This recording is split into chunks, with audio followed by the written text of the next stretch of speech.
The sirens wailed through the quiet streets of Oakwood as Captain Robert Thompson pulled up to the address on Maple Lane, expecting a simple noise complaint from one of the elderly residents. But nothing could have prepared him for the sight of his 22-year-old son Levi locked in a deep kiss with another man under the porch light, their bodies close in a way that left no room for doubt about what was happening. Captain Thompson's hand froze on his holster as the two young men pulled apart, their faces flushed with surprise and fear. "Levi?" The captain's voice cracked, the word barely audible over the idling engine of his patrol car.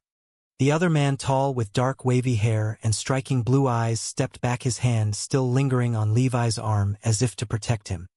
That was Alexander, the guy Levi had introduced as his roommate from college a few months back. Levi's heart hammered so hard he could feel it in his throat. The flashing red and blue lights painted everything in harsh pulses, turning the familiar suburban porch into a crime scene. Neighbors' curtains twitched. Mrs. Henderson next door already peering out her window, phone probably in hand, ready to spread the news. Levi wanted to run to vanish, but his feet stayed rooted to the wooden planks. "Dad, it's not. I mean, it is, but please just listen." He stammered, the words tumbling out in a desperate rush that sounded weak even to his own ears. Robert Thompson, a 20-year veteran of the Oakwood Police Department, stood there in his crisp uniform, his broad shoulders tense, the lines around his eyes deepening into something Levi had never seen before. Not anger exactly, but a raw, shattered disbelief that cut deeper than any shout could. Alexander cleared his throat, his voice steady despite the situation. "Sir, I'm Alexander Rivera. Levi and we've been together for over a year." The confession hung in the cool night air, simple and honest, yet it landed like a grenade. Robert's jaw tightened. He holstered his weapon slowly, as if every movement required conscious effort, then pointed toward the patrol car. "Both of you inside now. Sarah's waiting at home, and this isn't a conversation for the whole damn block." The drive back to the Thompson house on Elm Street was silent except for the occasional crackle of the police radio. Levi sat in the passenger seat staring at his hands, which still trembled from the adrenaline, while Alexander followed in his own car, the headlights steady in the rearview mirror like a lifeline. Every streetlight they passed felt like a spotlight exposing years of careful hiding, late-night texts, secret weekend trips, and the constant knot in Levi's stomach that had become his normal. Back home, the living room felt smaller than usual, the family photos on the mantel staring down accusingly, pictures of little league games, fishing trips, and high school graduation, all featuring a version of Levi that no longer existed. Sarah Thompson, his mother, stood in the doorway in her robe, arms crossed, her face pale, but her eyes already searching for understanding rather than judgment. Robert shut the door with a firm click that echoed like a gavel. "Explain," he said simply, crossing his arms over his badge. Levi swallowed hard, his mind racing through every possible script he had rehearsed in the shower or while driving alone, but none of them fit this moment. "I've known since high school, Dad. Girls never felt right. Alexander. He makes me feel seen. Like I can finally breathe." The words poured out, carrying the weight of every suppressed tear, every forced smile at family dinners where uncles joked about him settling down with a nice girl someday. Sarah stepped forward, placing a gentle hand on Levi's shoulder. "Honey, why didn't you tell us sooner?" Her voice cracked, but there was no disgust, just the ache of a mother realizing she had missed her son's silent war. Robert, however, paced the carpet, his boots leaving faint marks. "Do you have any idea what this means for me at the station? The guys already tease me about you still living at home at 22. Now they'll talk. The whole department, the neighborhood watch meetings, everything I've built." Levi felt the familiar shame rise hot in his chest, the same shame that had kept him silent through college parties where friends bragged about dates while he scrolled through Alexander's messages under the table. But tonight something shifted. Looking at Alexander standing quietly by the door, his blue eyes calm and supportive, Levi straightened his shoulders. "I didn't choose this to hurt you, Dad. I tried to be what you wanted. But I can't anymore. Not if it means losing who I am." The argument stretched into the early hours, voices rising and falling like waves. Robert demanded details: how they met, where they went, what Levi had been lying about for months. Alexander answered when Levi faltered, describing their first coffee shop encounter at the University of Illinois, how Levi's shy laugh had drawn him in, and how patient he had been waiting for Levi to be ready. Sarah listened, making tea at one point, her hands busy to hide their shaking.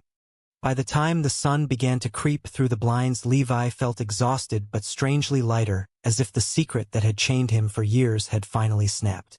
Yet as he climbed the stairs to his childhood bedroom, the whispers from the street outside reminded him the real storm was just beginning. Mrs.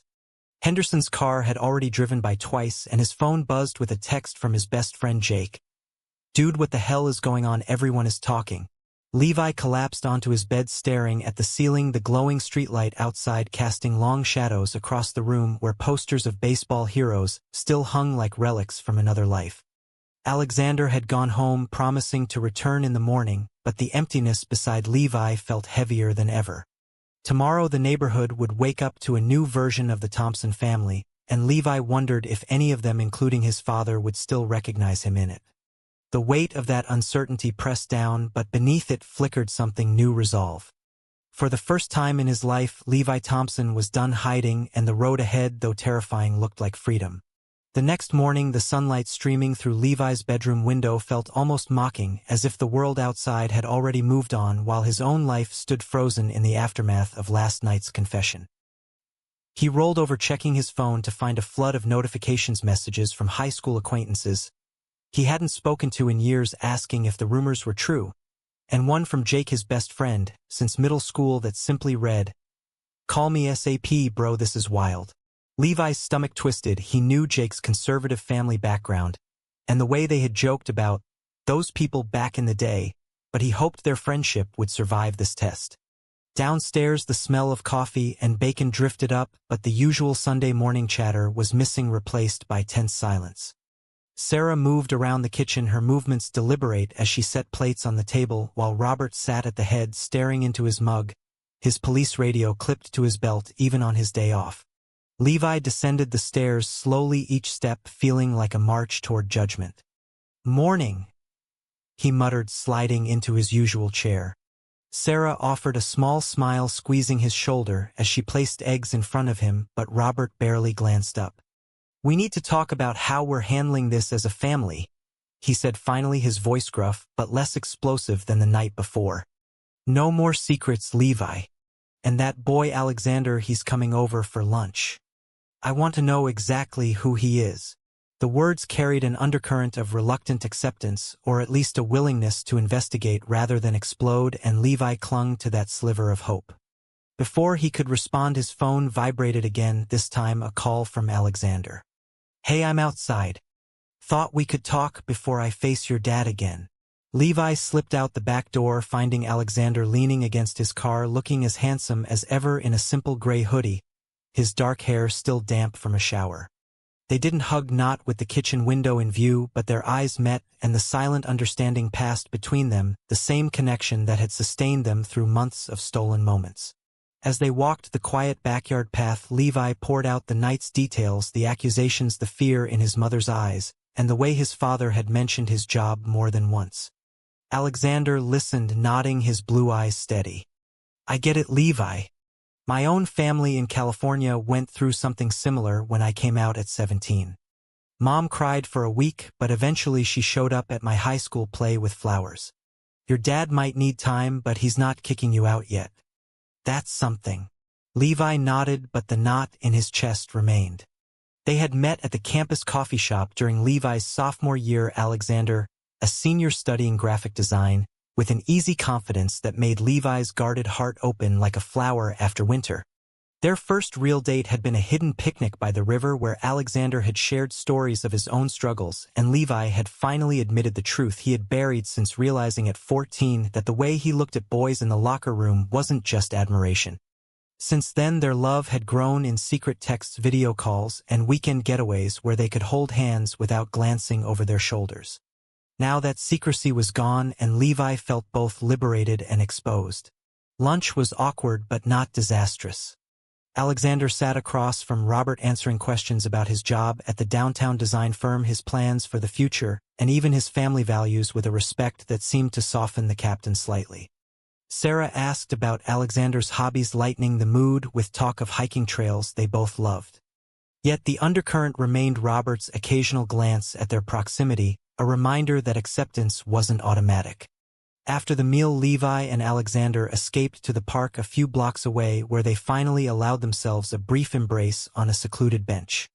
"I'm proud of you for not backing down last night," Alexander whispered, his breath warm against Levi's ear. "Whatever comes next, we face it together." But the peace was short-lived. Back home, Jake showed up unannounced, his truck pulling into the driveway with a screech. "Levi, man, what the hell? I heard from my sister, who heard from Mrs. Henderson, that your dad caught you with some guy. Is this for real?"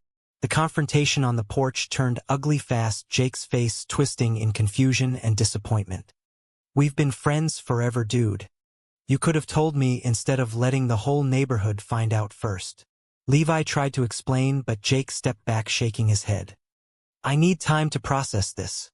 My parents. You know how they are." As Jake drove away, Levi felt the first real sting of betrayal, the loss of a friendship he had counted on since childhood. Alexander squeezed his hand later that evening as they sat in Alexander's apartment downtown, the city lights twinkling beyond the window. "Not everyone will understand right away. But the ones who matter will come around, or they weren't meant to stay." Levi nodded, tears finally slipping free, the release of years of tension mixing with fresh grief. That night, as he lay beside Alexander, listening to the steady rhythm of his breathing, Levi realized the journey had only just begun. The neighborhood whispers were growing louder, texts from cousins and old teammates piling up, and his father's silence at breakfast the next day spoke volumes. Yet in Alexander's arms, Levi found the strength to keep moving forward, one honest conversation at a time. The internal storm still raged, doubts about his worth as a son, fears of losing his family entirely, but the love that had been his secret weapon for so long now felt like armor. Oakwood was changing, or at least the way it saw the Thompsons was, and Levi wondered how many more relationships would bend or break before the dust settled. For now, he held on to Alexander's quiet promise and the fragile hope that his father might one day see him not as a disappointment but as the same boy he had raised, just with a different kind of love in his heart. Days blurred into a tense new normal in the Thompson household, where every conversation carried the weight of unspoken questions, and Levi moved through his part-time job at the local bookstore like a ghost, careful not to meet customers' eyes in case they had heard the gossip. The neighborhood had exploded with rumors. Mrs.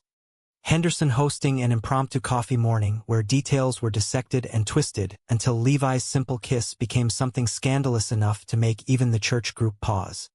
At work, his boss, an older woman named Mrs. Ellis, pulled him aside on Wednesday, her expression kind but firm. "Levi, honey, the customers are talking. I don't care who you love, but if it affects business, we might need to adjust your shifts." The words stung not because of judgment, but because they confirmed what Levi had feared. His identity now defined him in ways he couldn't control. That evening, he met Alexander at their favorite diner on the edge of town, where the booths offered privacy and the waitress knew them by name without asking questions. Over burgers and fries, Levi vented the frustration building inside him, the way his father still avoided eye contact at dinner, and how Jake had stopped replying to texts entirely. Alexander reached across the table, their fingers brushing in a gesture hidden from view. "You're not alone in this, Levi. Remember when my family first found out? I lost 2 uncles for years, but they came back eventually. Your dad is a cop, he's used to control, and this feels like he lost it. Give him time, but don't lose yourself waiting." Their conversation shifted to lighter memories, the road trip they had taken last summer to Starved Rock, where they had hiked hidden trails and shared their first real kiss under a waterfall, the water masking any sound of doubt. Levi smiled for the first time in days, the recollection reminding him why he had risked everything. Back home, Sarah had prepared a family meeting, no Robert present, he was on night shift, but her words offered a bridge. "Your father loves you, Levi. He's just scared of what he doesn't understand. I joined a support group online for parents last night and it helped. Maybe we can all go to counseling." Levi hugged her tightly, the maternal acceptance a balm against the growing isolation. Yet the pressure mounted when Robert's partner at the station, Officer Ramirez, stopped by the house the next afternoon. His casual, "Heard about your boy, Cap, anything I can do?" laced with curiosity that made Robert's face harden. Levi overheard the exchange from the stairs, his father's defensive, "It's family business," revealing the cracks in the professional armor he had worn for decades. The internal conflict raged in Levi's mind during sleepless nights, questions about whether his love for Alexander was worth fracturing the family unit he had always relied on. He replayed childhood memories of Robert teaching him to throw a baseball, the pride in his father's eyes at every achievement now tainted by the fear that those eyes might never look at him the same way again. Alexander faced his own challenges to his boss at the design firm, suggesting he toned down any public displays after a client mentioned that story going around Oakwood. The two men spent evenings talking through strategies, mapping out a future that included Levi moving into Alexander's apartment once things stabilized. "We don't have to conquer the world tomorrow," Alexander said one night as they walked along the riverfront, the city skyline glowing in the distance. "Just take the next right step." But the next step arrived sooner than expected when Levi's cousin Emily called, inviting the family to her engagement party the following weekend with a pointed, "Bring your friend if you want." The invitation felt like a test, and Levi accepted it with trembling hands, knowing it would force everyone into the open. As the week progressed, neighborhood reactions split, some like the elderly couple across the street, leaving a supportive note in the mailbox, others crossing the street to avoid eye contact. Levi's best friend from college, Mia, reached out, offering unconditional support and even suggesting a double date, which gave Levi a glimpse of the community he could build beyond Oakwood's narrow streets. Yet the betrayal from Jake lingered, a text finally arriving that read, "I can't pretend this doesn't change things for me, sorry man." Levi deleted it, tears burning, but he refused to let it define him.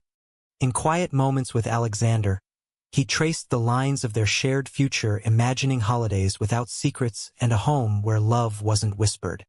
The emotional growth was slow, painful, but real, each misunderstanding teaching Levi resilience, each act of kindness from unexpected places reinforcing that his identity wasn't a flaw but a strength.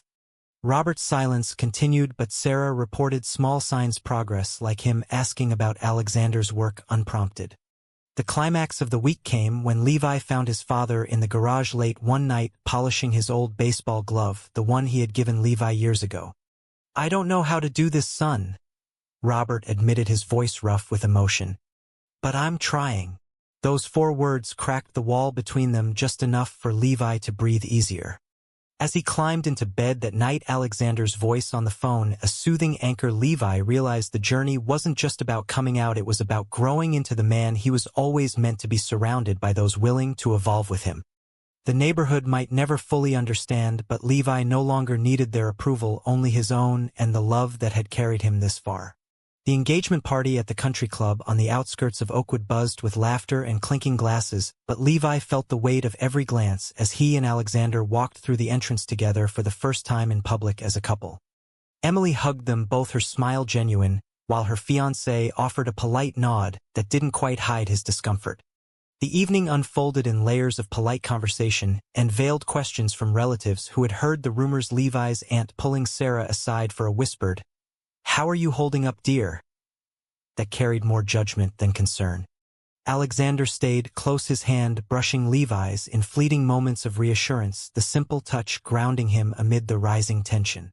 Midway through dinner, Robert arrived, still in his off-duty polo, the badge of his authority replaced by the vulnerability of a father out of his depth.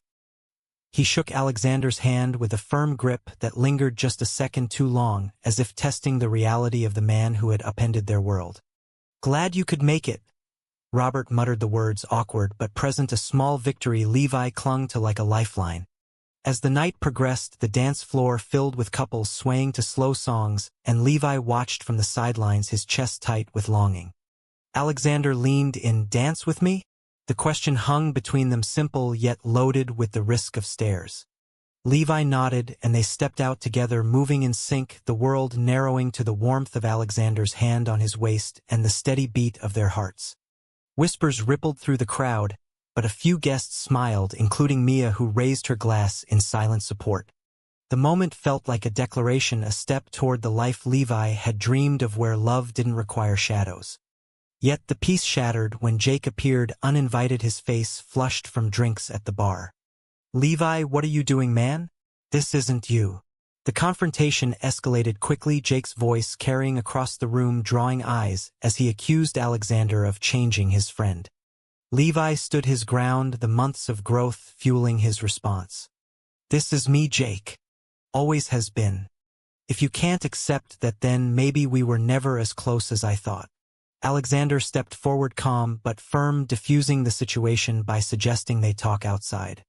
The three men ended up on the terrace under string lights, Jake's anger melting into confusion as Levi shared pieces of his journey, the years of hiding the fear of losing everyone.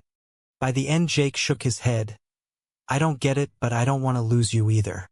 Give me time. The small reconciliation felt like progress amid the larger battle.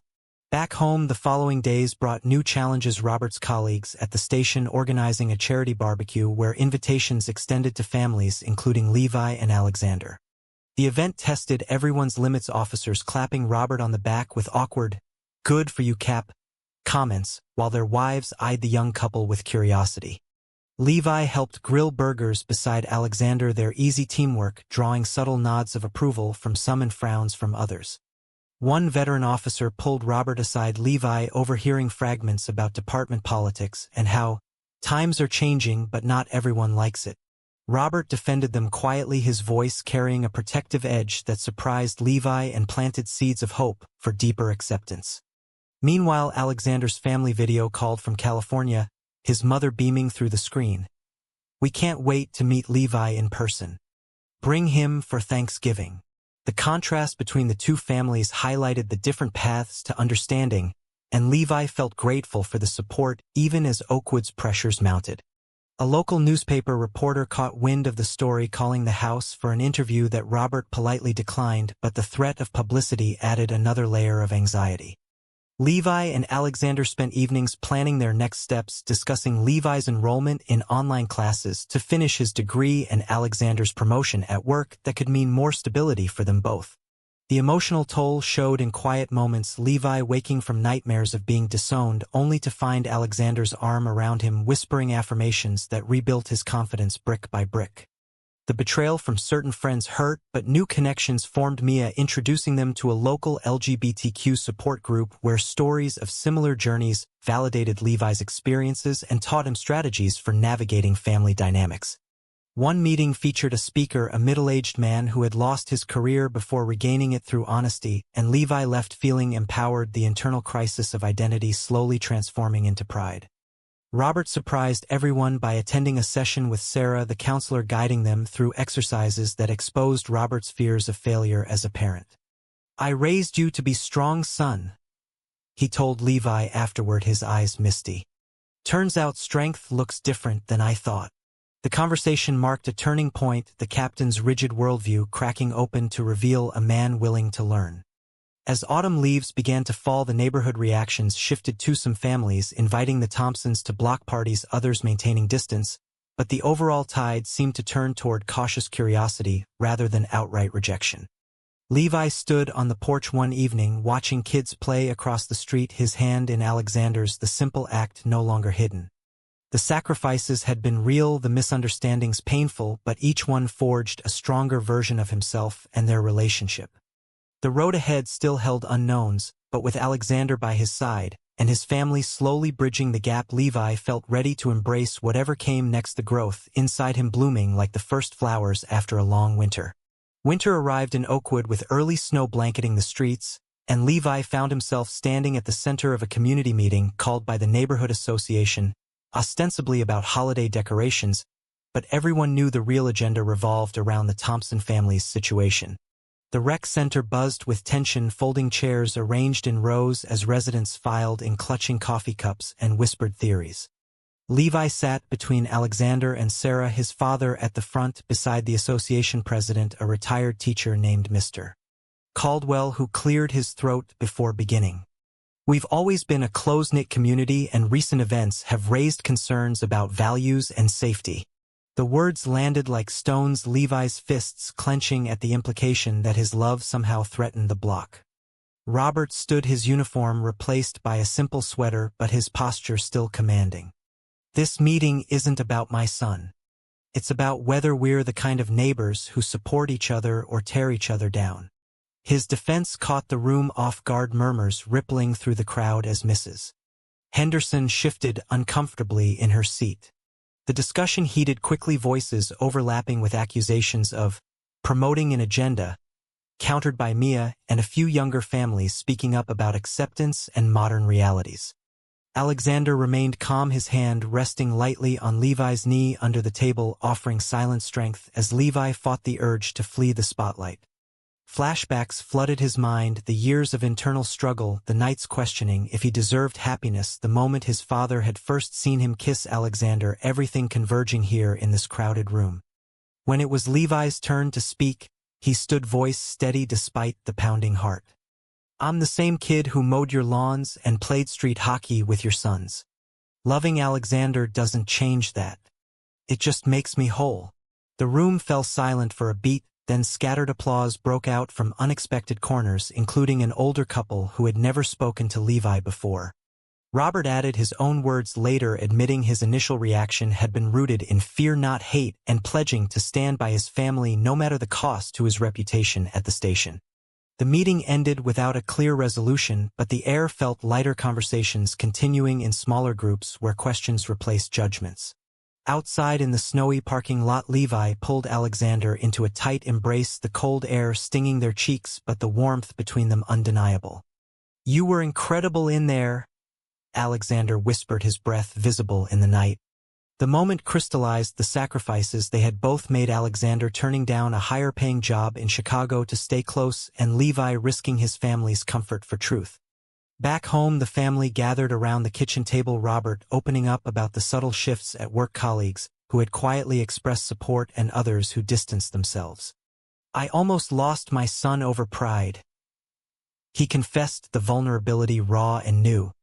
Sarah wiped tears, sharing how the support group had helped her see Levi not as a problem but as a young man finding his path. The night stretched with stories, laughter, even tentative plans for a family trip to California to meet Alexander's parents, the idea symbolizing bridges being built. Yet the climax arrived days later, when a formal complaint circulated through the neighborhood association, suggesting the Thompsons were disrupting community standards. Robert took it to the station, using his position to advocate for dialogue rather than division, his actions risking professional backlash but solidifying his growth as a father. Levi watched in awe, the man who had once demanded explanations now fighting publicly for understanding. The emotional awakening peaked for Levi during a quiet walk with Alexander through the snow-covered park, where they paused under the same street lamp from that fateful night. "I used to think coming out would end everything," Levi admitted, his voice thick with emotion. "But it started something better." Alexander smiled, pulling him close, their kiss soft and affirming, the glowing lights casting a halo around them. The neighborhood's reaction, while mixed, had ultimately stunned them all with its capacity for change, some families hosting inclusive holiday events, others still hesitant, but the overall tide turning toward coexistence. Betrayals like Jake's had been painful, but they paled against the new friendships forming in the support group and the deepened bonds within the Thompson family. Levi felt transformed, no longer the scared young man hiding in shadows, but someone who understood the power of honest choices and the resilience love demanded. As they returned home hand in hand, the house lights warm against the winter dark, Levi realized the journey had reshaped them all, proving that even the strongest prejudices could bend under the weight of courage and compassion. The high point of the confrontation had passed, leaving in its wake a foundation stronger than before, ready for whatever future challenges awaited. Spring bloomed across Oakwood, transforming the once tense streets into a canvas of green lawns and flowering trees. As Levi and Alexander stood on the porch of their new apartment, downtown, the moving boxes finally unpacked and the future stretching bright before them. The neighborhood had settled into a new rhythm, not everyone waving hello, but enough nods and casual conversations to signal that the shocking discovery from months ago had become part of the community's story rather than its scandal. Robert stopped by regularly now, his police cruiser parked openly as he helped assemble bookshelves, sharing laughs with Alexander over bad coffee, the relationship between father and son evolving into something deeper, marked by mutual respect and hard-won understanding. Sarah visited, often bringing homemade meals and stories from her support group, her pride in Levi's growth evident in every hug. The friendships that had survived strengthened Jake, even reaching out with a tentative apology and an invitation to watch a game together, the first step toward rebuilding trust on new terms. Levi's days filled with purpose, finishing his degree online while working full-time at the bookstore where Mrs. Ellis had become an unlikely ally, advocating for diversity displays that featured books on LGBTQ experiences. Alexander's promotion at the firm brought creative projects that allowed him to design community murals, one depicting unity in Oakwood, a subtle tribute to their journey. Evenings were spent cooking together, walking the riverfront, or simply talking about dreams, the easy intimacy a testament to the emotional foundation they had built through every crisis. The internal conflicts that once tormented Levi faded, replaced by a quiet confidence, the knowledge that his choices had not destroyed his family but redefined it. One weekend, the entire group gathered for a backyard barbecue, Robert flipping burgers beside Alexander, while Sarah and Mia chatted about future vacations, the scene so normal it brought tears to Levi's eyes. The sacrifices had been worth it, the misunderstandings had taught patience, and the betrayals had highlighted true loyalty. As the sun set, painting the sky in warm hues, Levi realized how far they had all come. The boy, who once hid his heart, now stood openly, loved and loving in return. The neighborhood that had once reeled in shock now included them in block parties and holiday lights competitions, the collective reaction evolving from outrage to acceptance, one conversation at a time. Levi and Alexander's love had become a quiet example of resilience, inspiring others in subtle ways, like the teenager down the street who confided in Levi about his own questions. The growth extended beyond the personal, Levi volunteering at the LGBTQ Center, sharing his story to help others navigate similar paths, while Alexander used his design skills to create awareness campaigns that reached beyond Oakwood. Robert even spoke at a police sensitivity training session, his words carrying the weight of a man who had chosen family over fear. As Levi reflected on the journey from that fateful night under the porch light to this moment of peace, he felt a profound gratitude for every twist, every tear, and every triumph. The relationships, family, friendship, and romantic, had all deepened through the fire of conflict, emerging stronger and more authentic. Alexander slipped an arm around his waist as they watched the stars appear above the suburban rooftops, their shared silence comfortable and full of promise. The story of their love had not only survived but thrived, proving that honesty and courage could rewrite even the most entrenched narratives. In the end, the once shocking discovery had become the catalyst for something beautiful, a community slightly wiser, a family forever bonded, and two men whose hearts had led them home. Levi turned to Alexander, smiling softly, the future theirs to shape together. Is it true that family acceptance is the only path to happiness, or can personal truth and love create their own kind of home no matter what the world says? True or false?